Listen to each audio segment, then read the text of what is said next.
Hi there and welcome to another session of Business Studies with me Vishwanath Sir for the 11th standard. We continue from where we had last left off with the topic small business, and we last finished off with intellectual property rights. Today we go a step ahead and do the next part of it, which is known as MSMED, that is a micro, small and medium enterprise development. In 2006. This was started in 2006. So the micro, small and medium enterprise development, that is the MSMED Act, was put forward in 2006. It is a first single comprehensive legislation which covers all the three segments, that is a micro, small and medium. Okay. The Act provides a framework for the recognition of manufacturing and services enterprises and classifying them on the basis of micro, small and medium enterprises on the basis of the investment in plant and machinery or equipment. Okay, so when we talk about the size, it refers to basically sometimes the capital, sometimes it also refers to the number of people who are there. Okay, and the value of the output. All these things can be taken as volume. Okay, so we first from here, just going through it again, the MSMD Act 2006 is the first single comprehensive legislation which covers all the three segments, that is the micro, small and medium. The Act provides a framework for the recognition of manufacturing and services enterprises and classifies them into micro, small and medium enterprises on the basis of the investment in plant and machinery or equipment. Okay, so we first from here go to manufacturing enterprises.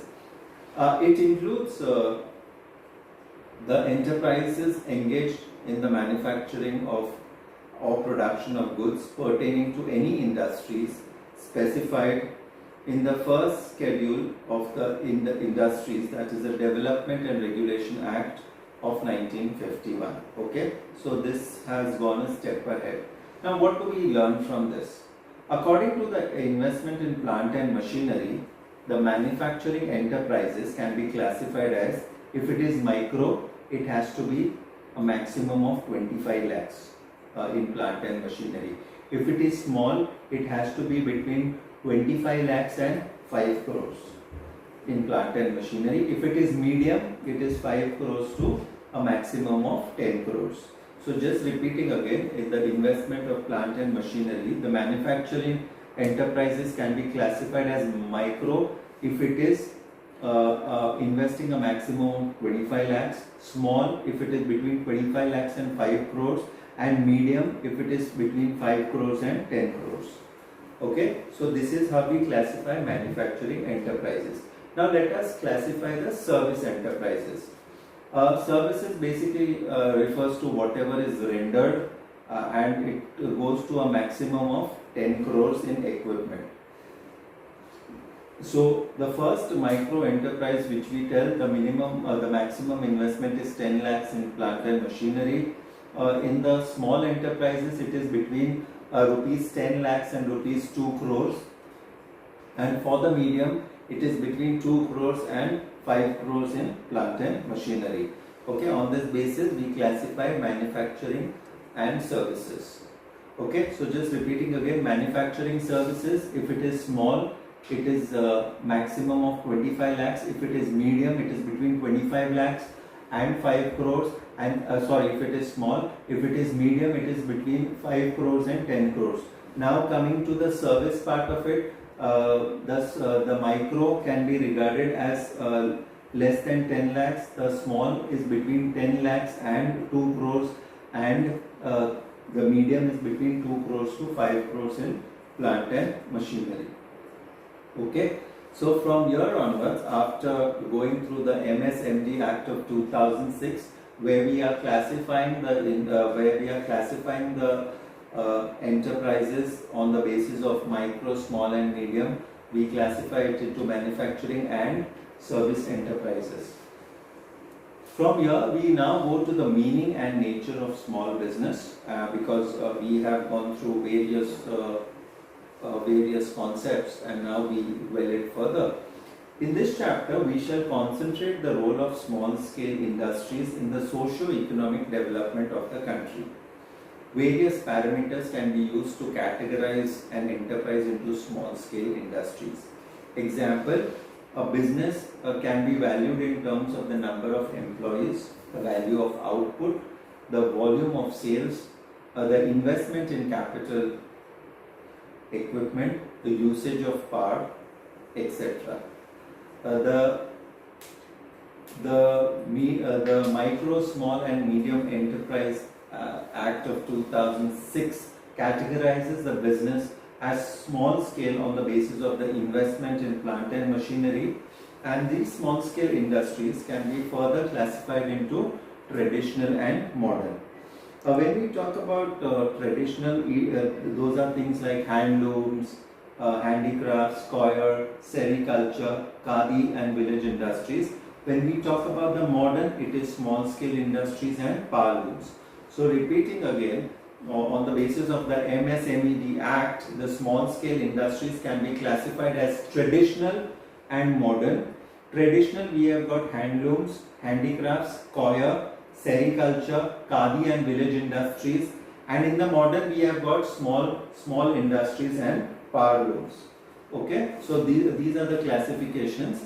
Now let us go through the Industries Development and Regulation Act of 1997, which defines the various types of small scale industries on the basis of investment in plant and machinery. So small scale industry, an industrial undertaking with an investment not exceeding 1 crore in fixed assets of plant and machinery can be defined as a small scale industry. For an industry working towards export performance or modernization, the maximum investment limit is rupees 5 crores. Okay, from small scale we come to ancillary. Ancillary is basically a part of the parent company. Okay, an ancillary industrial unit is one which has got a maximum investment of rupees 1 crore in plant and machinery and supplies at least 50% of its production parts, components, assemblies, tools and other immediate products to the parent company. So 50% of the production, whatever happens in the ancillary units, is supplied to the parent unit, which makes it the ancillary unit. Then we come to the export oriented units, that is a EOU, and these are small scale units which have got an investment of 1 crore in plant and machinery, and it exports 50% of its annual production. So if it's earning around 70 lakhs, 35 lakhs has to be exported. Then from the export oriented units we go to the small scale industries owned and managed by the women, and they should be having at least 51% of the shares and investment capital which is owned by the women. Then after the women small scale industries owned and managed by the women entrepreneurs, we go to tiny industrial units which have got a maximum investment of rupees 25 lakhs in plant and machinery. It's called a tiny industrial unit. From there further we go to the small scale services and business industry related enterprise where the amount of capital invested is between 10 lakhs and 1 crore. Okay, then finally going further we've got micro business enterprises which have got only 1 lakh investment in plant and machinery. Then we have got village industries which have a maximum of 50,000 per artisan or worker in the fixed assets, and the cottage industries which are traditional industries run by the members of the family using personal resources. They use their own premises to produce simple goods with the help of family members or locally available labor. Such industries are not defined by capital investment. They are called rural industries. Okay, because it's difficult to gauge what is the level of investment which is required in the rural industries. So just a brief sum up related to the different type of small scale industries. We have first the small scale industries, we have got the ancillary small industrial units, we've got export oriented units, we have got small scale industries which is managed by the women workers, then there is a tiny industrial unit, then there is a small scale business service enterprises, then there's a micro business enterprises, village industries and cottage industries.